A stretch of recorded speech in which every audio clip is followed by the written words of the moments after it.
Trump pleads not guilty to 34 felony counts. Anti-Tinubu and passenger remanded in custody. Kwara Assembly gets CJ nominee. These and many more in the front page of the Nation newspaper. Up next is the Punch newspaper.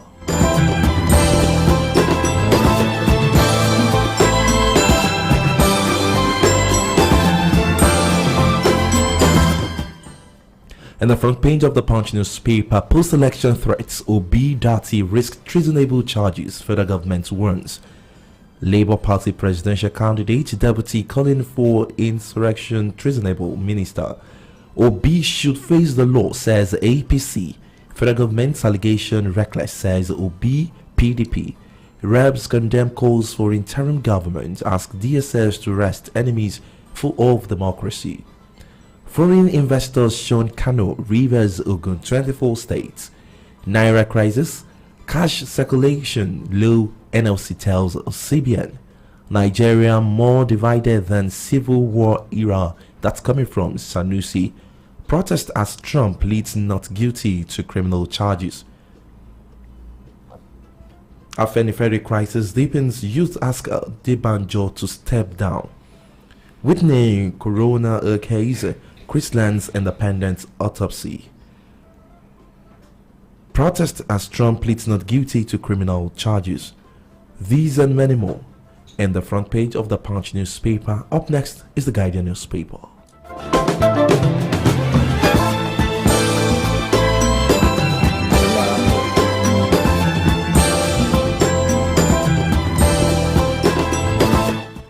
The Guardian newspaper this morning, FG Obi trade accusations on treasonable charge. Buhari Obi feigning insurrection. Obi demarketing me, not good for Nigeria. Don't misinform international community, LP cautions Muhammad. Reps condemns interim government's plot. Task security agencies on vigilance. Test for Nigeria's themes as Trump faces trial. Nigeria's capital inflow buckles on the rise and risk monetary tightening. NATO's border with Russia doubles as Finland joins. That's and many more in the front page of the Guardian newspaper. Up next is the Nigerian Tribune.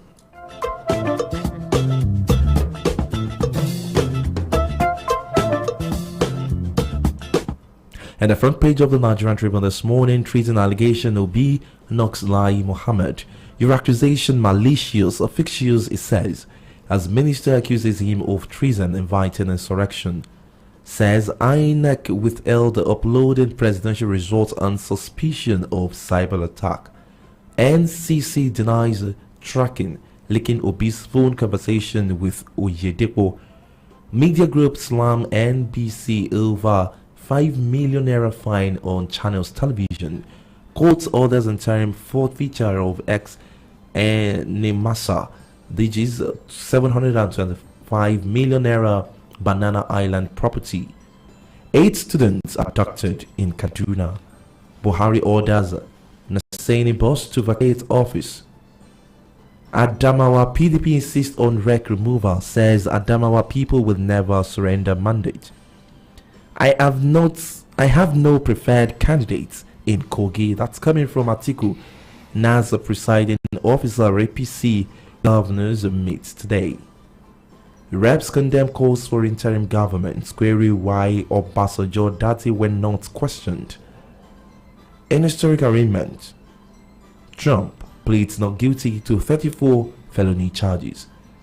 These and many more in the front page of the Nigerian Tribune. The program is Black Coffee on Vintage 93.7 FM. After this break, the analysis continues. Please stay with us.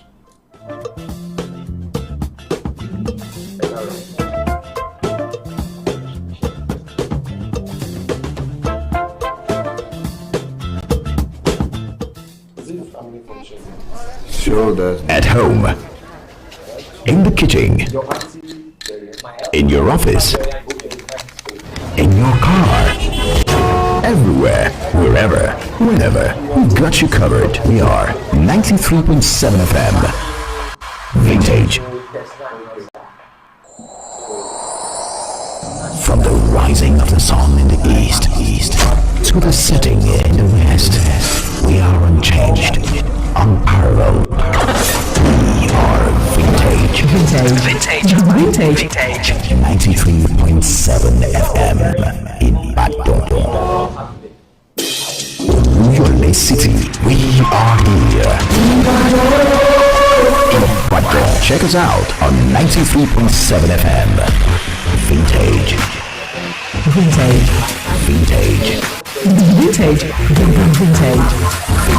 We are 93.7 FM. I don't wanna act too high and mighty, 'cause tomorrow I may fall down on my face. Lord, thank you for sunshine, thank you for rain, thank you for joy, thank you for pain. It's a beautiful day, it's a beautiful day. Lord, thank you for sunshine, thank you for rain, thank you for joy, thank you for pain. It's a beautiful day. It's a beautiful day. It's a beautiful day. Sometimes life is good, but then the trouble comes my way. But whatever happens, Lord, I thank you for this day. When I'm feeling troubled, I lift my hands and pray that your will be done in the rain or sun. No, it's a beautiful day. I don't wanna act too high and mighty, 'cause tomorrow I may fall down on my face. Lord, thank you for sunshine, thank you for rain, thank you for joy, thank you for pain. It's a beautiful day. It's a beautiful day. Lord, thank you for sunshine, thank you for rain, thank you for joy, thank you for pain. It's a beautiful day. It's a beautiful day. It's a beautiful day.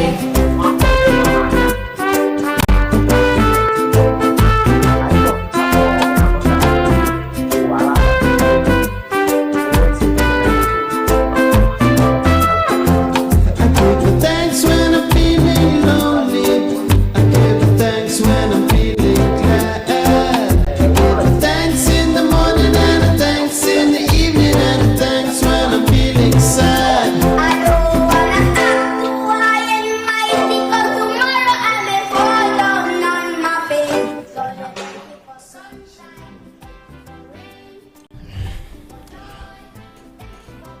All right, so welcome back. The program is Black Coffee on Vintage 93.7 FM, right in the studio, where we look at some news headlines that make the national daily this morning. I have in the studio with me Sam Nwoko. Sam Nwoko, good morning and thank you for joining me on the show. Good morning, listener. Good morning, Benga. Yeah. Welcome to Black Coffee. Yeah, no denying the fact you have a very, let me say, busy weekend, and as it's aware that we can always say it as well. All right, now join me this morning. Let's look at some of the news headlines this morning.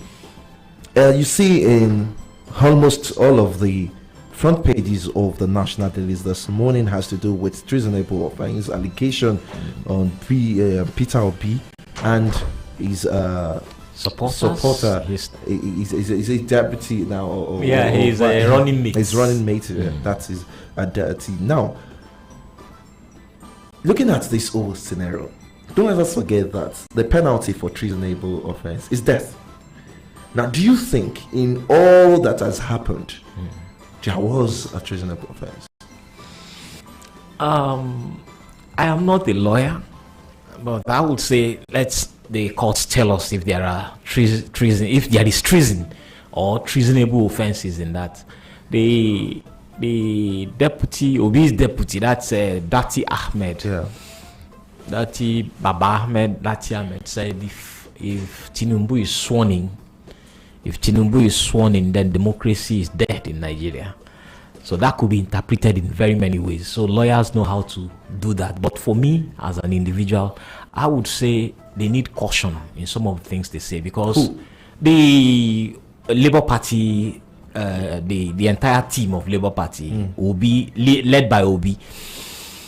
They need to be really very careful, because some of the things they say, even though are not, they are more, even though they are emotional, I think they should caution, because many people interpret them in very many ways. For the mere fact that Channels TV was cautioned and fined, it means that what they did was wrong. So on that premise, as a newsman, as a journalist, I will say they are wrong.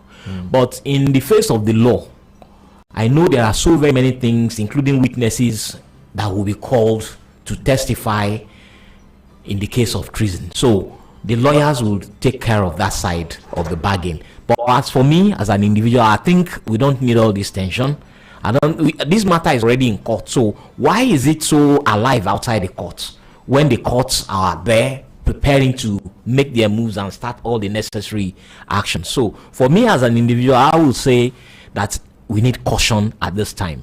What they said, whether it is treason or not, the Nigerian National Broadcasting Commission has said, the NBC has said Channels TV erred. Yeah.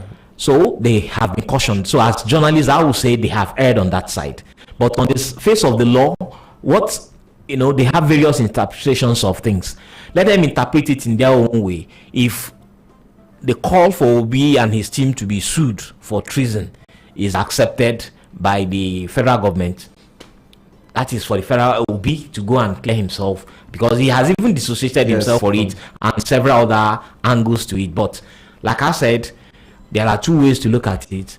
From the journalist angle, they should be very careful. Now let me read out what Lai Mohammed said. He said it was wrong for Obi in one breath to seek redress in courts over the outcome of the polls, and in other incites people to violence. Democrats should not believe in democracy only when it wins the election. That is coming from Lai Mohammed. And Obi had said, it is most unfortunate for these consistent efforts to portray me quite contrary to what I am and my core values. It's coming from such high quarters. Minister Lai accusing me of stalking insurrection is totally malicious and fictitious. Now let's go back to Mr. Lai Mohammed. Speaking, lately he has been speaking what I'm going to say like a spokesperson for INEC. Do you think he's in the right position to give all these statements? He spoke as the spokesperson of the government. That's my opinion.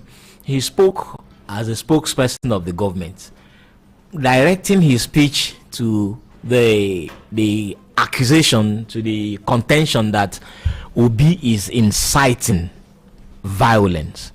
That I disagree with, because we have not heard him call for violence, and they have protested. And I don't. You could remember when this former president of America, that's Donald Trump, during that election, he did not say it verbally, but his body language said something like that. So now bringing it to what is happening with the Labour Party, do you think there is a resemblance? That is why I called for caution. Actually, Donald Trump called on the military to come out and defend him and the democracy and so on, and the military replied that their allegiance is to the constitution and not to the any individual. So that kind of drew a line.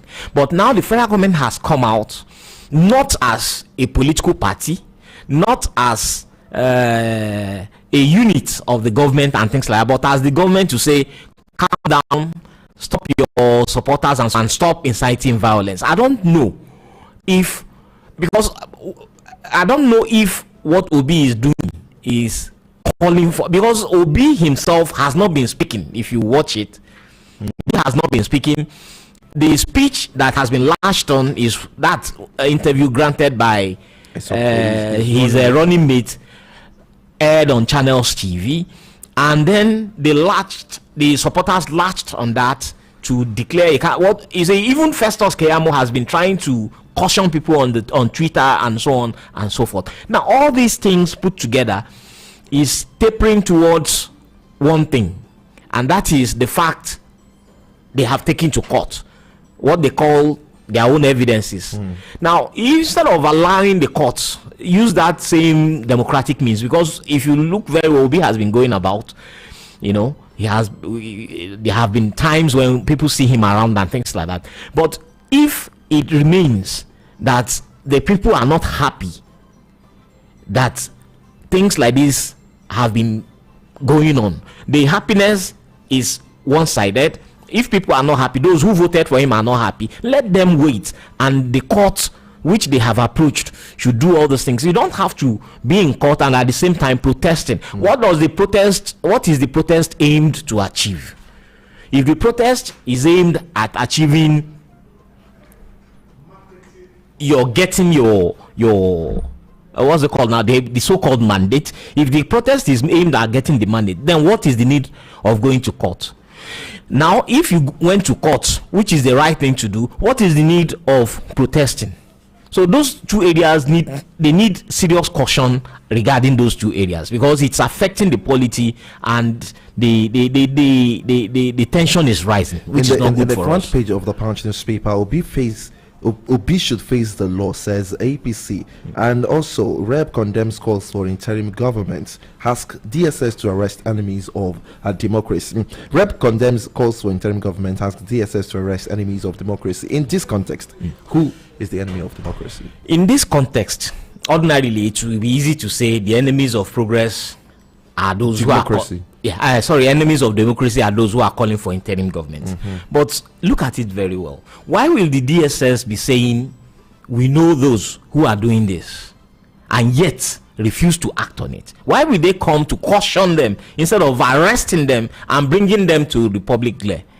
I think there is something underneath this whole thing, and that could be the fact that some people don't just want the tension to go down. Who are these people? We don't know yet. Now, the federal government and let's even say the federal government through the DSS has given the impression that yes, there is a plot going on to foist on the country interim government. Who are the people and who are the supporters of these people? Look at the how of getting into the situation of an interim government. Is it going to be peopled by who? From where? So it takes much more than just mentioning it, just saying it. The DSS, as far as I'm concerned, has not done well in this regard. They should have even said, okay, we arrested these people and these are the people. Even by the contention of the APC, those who are calling for interim government and those they are working for, that's part of the contention the APC has. Who are these people? If you know them, name them. Let the country be at peace. Let us know what is going on.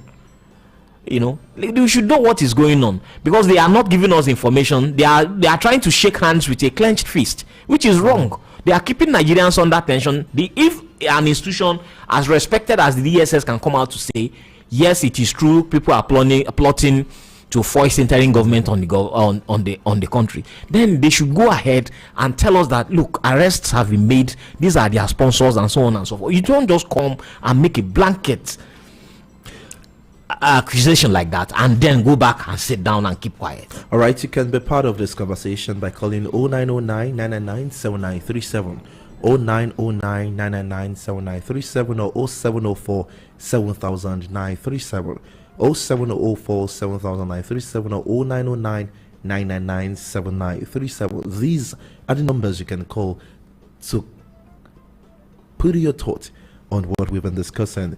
Of course, the news that are making the headlines this morning, especially on the front pages of some of the national dailies. Now, let's move from that to Naira crash. Naira crisis, cash circulation low. NLC tells CBN, we are still going back and forth. Don't forget that this NLC says they were going to go on industrial action. Yes, they gave a 7-day ultimatum and then withdrew it, gave 14 days, and then now coming up to say that cash circulation low. NLC Well, like I have always maintained, the NLC is no longer the NLC we used to know. The NLC has become, in street parlance, we say they don't become signboard. They show direction, but they go anywhere. A signboard will just be there showing a place, like a church signboard. Church signboard will point you to way to heaven.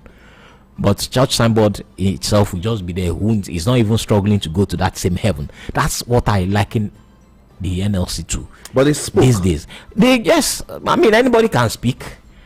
Talk is cheap. Now NLC is saying cash is low in circulation. Who are they telling that? The federal government, their employers, the CBN, the banks. Who? That's on the one hand. On the other hand, this same NLC knows what is going on because their members are those in the banking sector. Nubifie is a member of the NLC. Their members are civil servants in the Ministry of Finance. Their members are civil servants in the office of the presidency, in the office of the secretary to the government of, civil servants everywhere. Nigerian Civil Service Union is a member of the NLC. So what does the Congress itself know that it is not telling us? Why will the Congress just come and be telling us what is obvious? Now we are still on the Naira matter, even as we speak. There is low cash in circulation. NLC knows that people are no longer trusting the banking sector. There is a very serious lack of trust in the banking sector now because Nigerians who now receive some cash are no longer interested in taking their money to the bank. People go to the bank now and refuse to make deposits. People only go to the banks to make withdrawals. That's also an issue. Another issue is, since the Supreme Court ruled that old and new Naira notes should be in circulation at the same time, pari passu, they should run together. Where are the new Naira notes? We no longer see them. What we see are old, mutilated, tattered, old Naira notes. Well, according to NLC here, he said he admitted that the situation was better than what was obtained in the past a few weeks. Do you agree with that? Well, it is better because yesterday I was able to withdraw the sum of 5,000 naira with 300 instead of the usual 500. 300 naira to a 5,000. I think I would advise you to change your pot. It's cheaper somewhere else. Oh, I wish I knew where. It's in the go-to places I have, they will tell you. And in fact, I felt relieved yesterday because I didn't have that kind of energy and time to go queue, and I needed the cash. So for me, somehow it is better, but it is not better in the sense that we have it good now. But it is better because before now you couldn't even get them to give you the 5,000 naira. Now, someone had said that we do not want a banker as the boss of the CBN, like Governor Emefiele, that we want an economist. We had an economist as the governor of CBN before the Governor Emefiele. Yes, and that was Sanusi. Yes, we also had an economist before Sanusi, Soludo Charles Chukwuma. Before then too, we had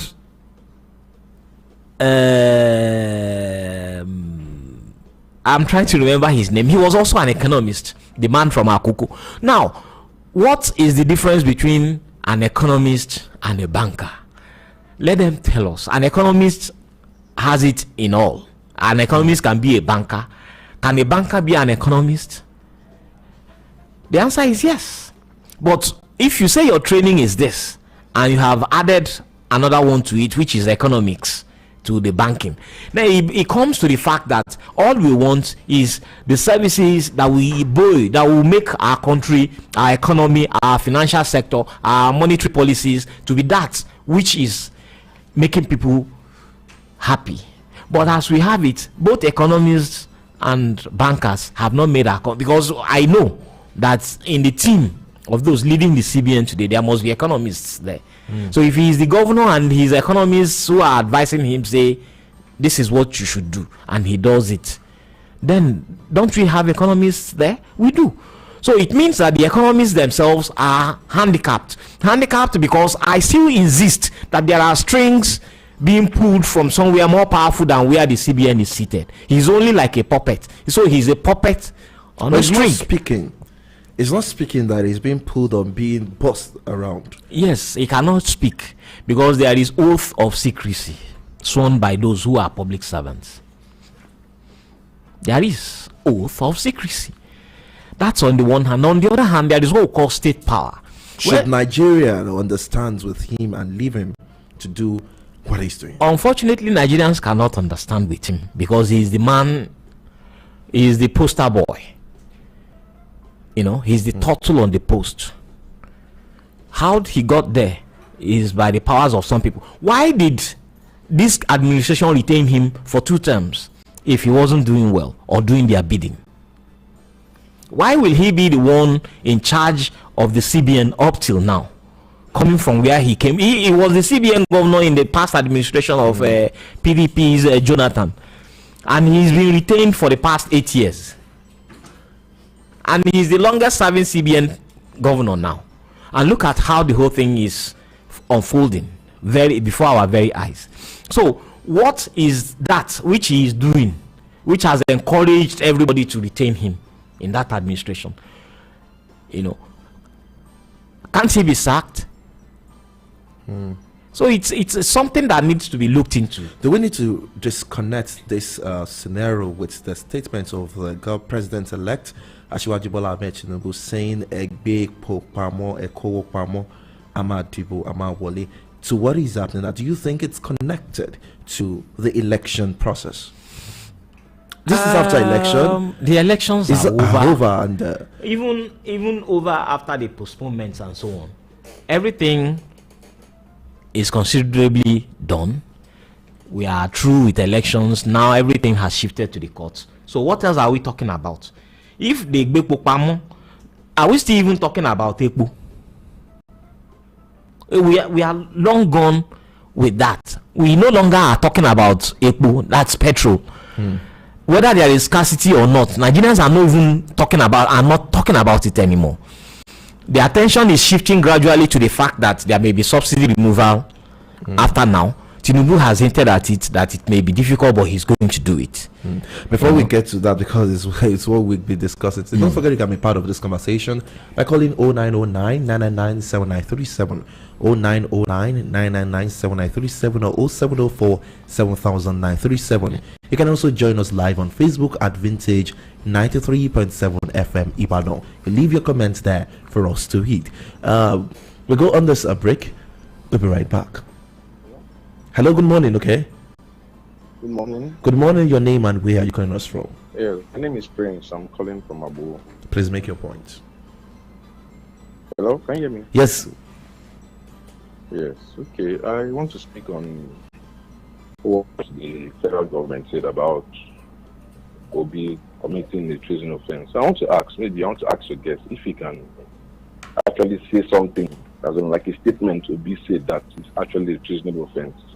And also, I don't think it's out of place because in our constitution, it's also inscribed that a peaceful protest is part of our constitutional rights. So having a protest is not against our constitutional rights. So I think anyone hitting up the politics should be the APC. The DSS coming out to say an interim government, for me, is actually raising trying to divert the attention of Nigerians to something that is not feasible. Because the only one who can make an interim government is still the APC in government. So maybe, I don't know whether there's a divided house among the APC. The DSS is not coming out to tell us what actually is happening. So I think our judgment about this thing, like the analysts have said, the whole thing is in court. The whole tension should be calmed down. But I wonder how, I've never seen it before, after an election, you still have as if there's still a campaign going on for a candidate to be recognized as the president, even though he has won an election. So the whole thing is looking like a child's play for me. But my statement to Nigerians is that everyone should be calm down. Both Bola Tinubu, both the camp of Peter Obi. All right, thank you very much for making your point. 0909 999 7937 or 0704 7000 0909 999 7937. These are the numbers to call, and also you can be part of this conversation on our social media platform, Facebook at Vintage 93.7 FM. We're live on Facebook. You can also drop a comment. Hello, good morning. Hello, good morning. Good morning. Your name and where are you calling us from? Bola is my name. I'm calling from Abeokuta. All right, please make your point. Please, I just want to be very straightforward to certain issues. I started listening to Vintage, let me say a week now. And I love the way you people are programming your issues. Now, concerning the issue of DSS or what DSS as regards interim, will you tell a doctor, a professional doctor, how to do his or her job, how to perform operation? No, it's their job. They are professional there. They must have seen things, and these people can't go to the air and say, okay, we see that. No, there must be facts. Mind you, they are working for the government of the day. NSA is their national security advisor. They're there. So they can't just come to the air to tell Nigerians, we are suspecting this, we are suspecting that. And be as it may be, are you telling them that they will not, okay, this is the person that is planning this? They will not. It's their job.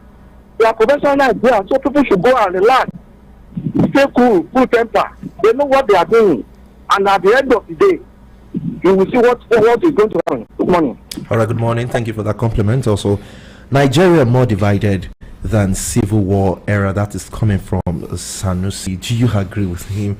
I did not know how divided Nigeria was during the civil war era because some of us had not come by then.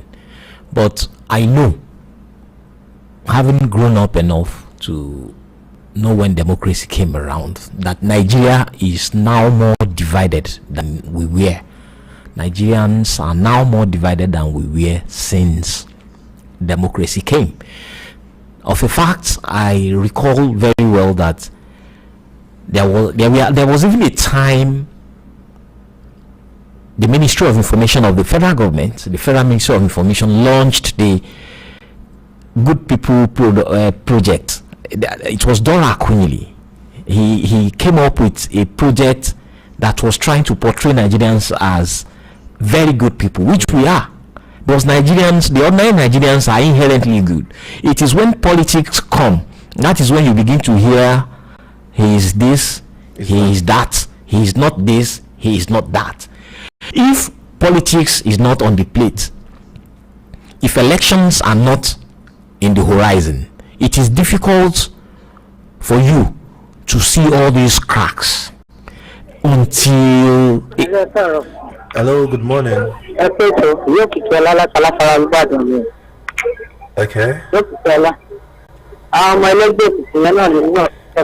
Sorry. Oh, that was a wrong address. Most likely, yes. So what I'm trying to say is that the cracks have always been there. The country has always had these very thin lines, but they became more pronounced in the last 8 years.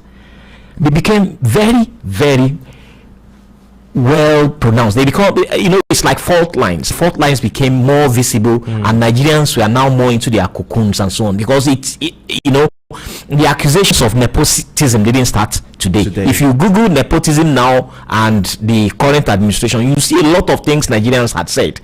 There were times when people were so angry that they were even calling for the head of the administration. But now, as it is, the country needs healing. And if Sanusi is saying it, it's because he has information and he has seen some things.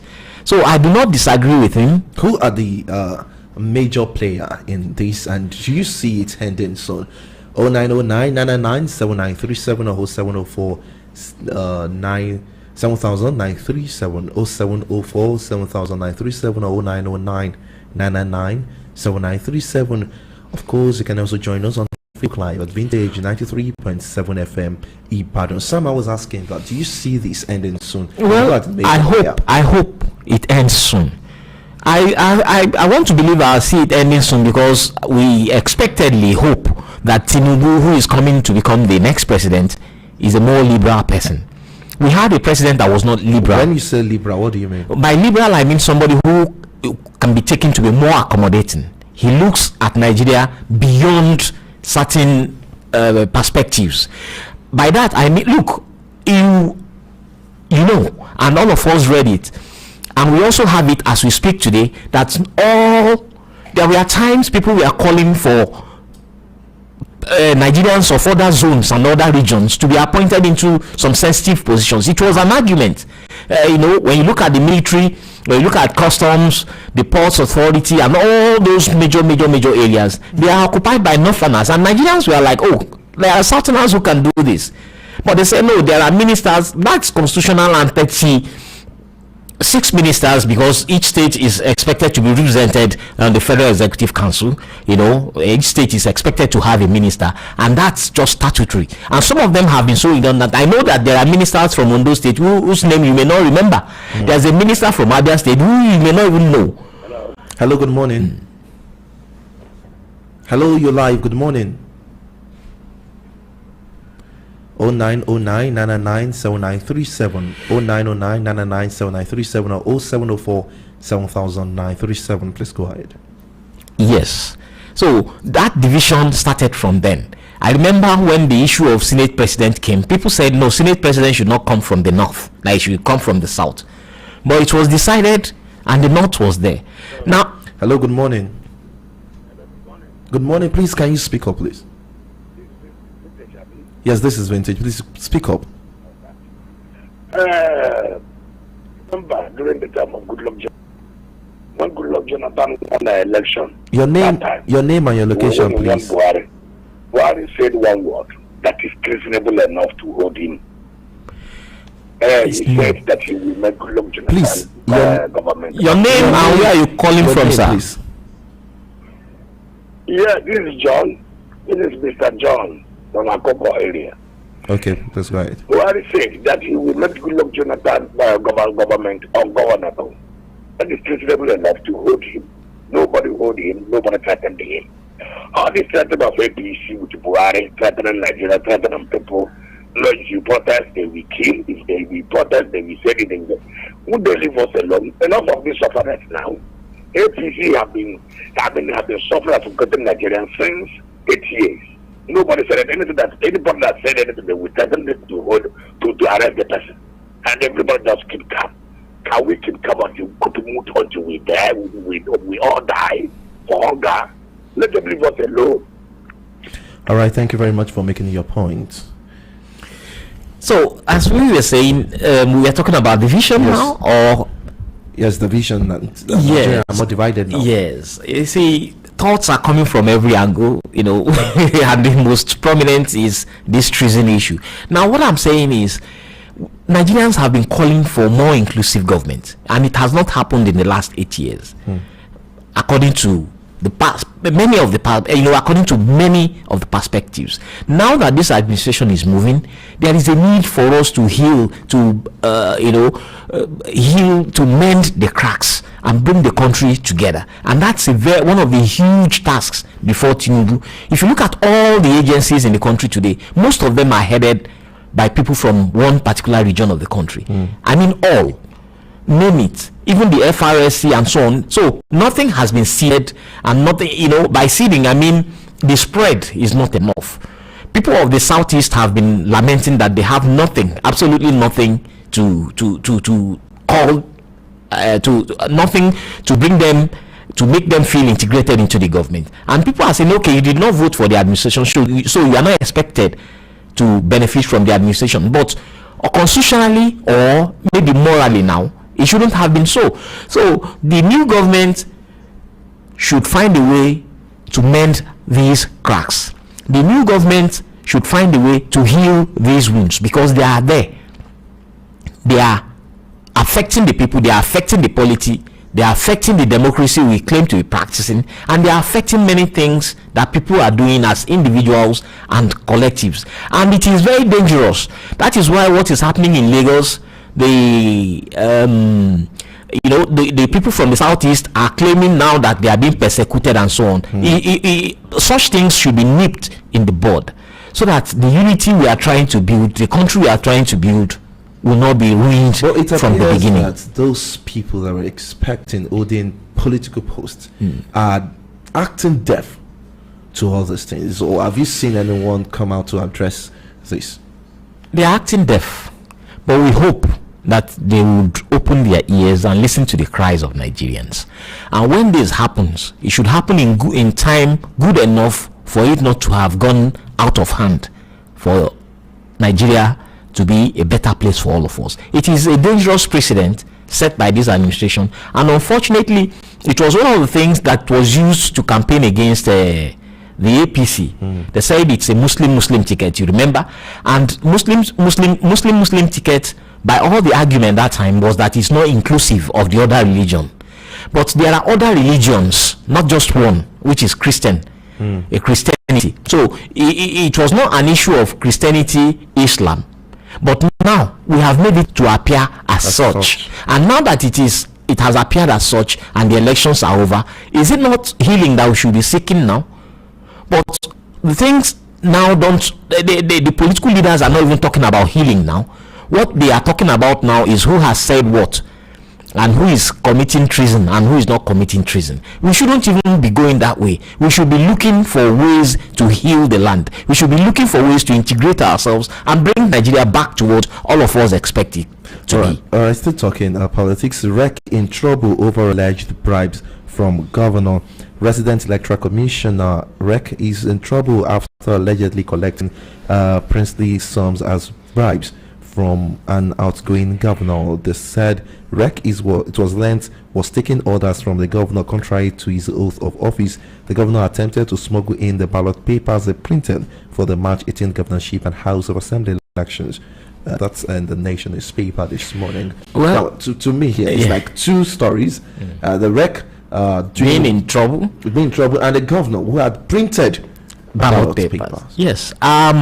Let us hope that more of this would be exposed, because many Nigerians believe that. Look at how many places where there have been tension.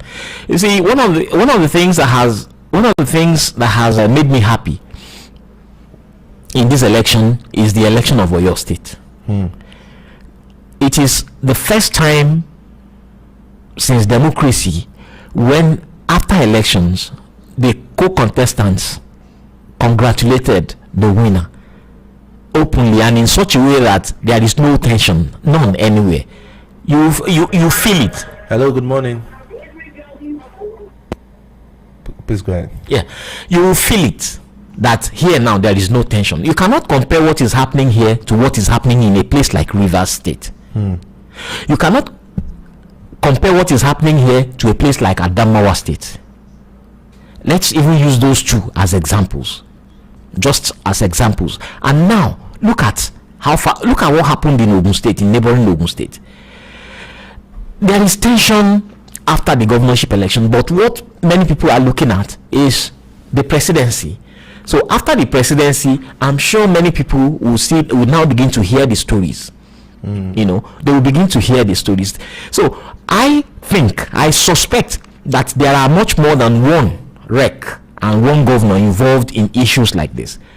Look at the REC, Resident Electoral Commissioner for Abia State. She said she was bribed with humongous amount of money.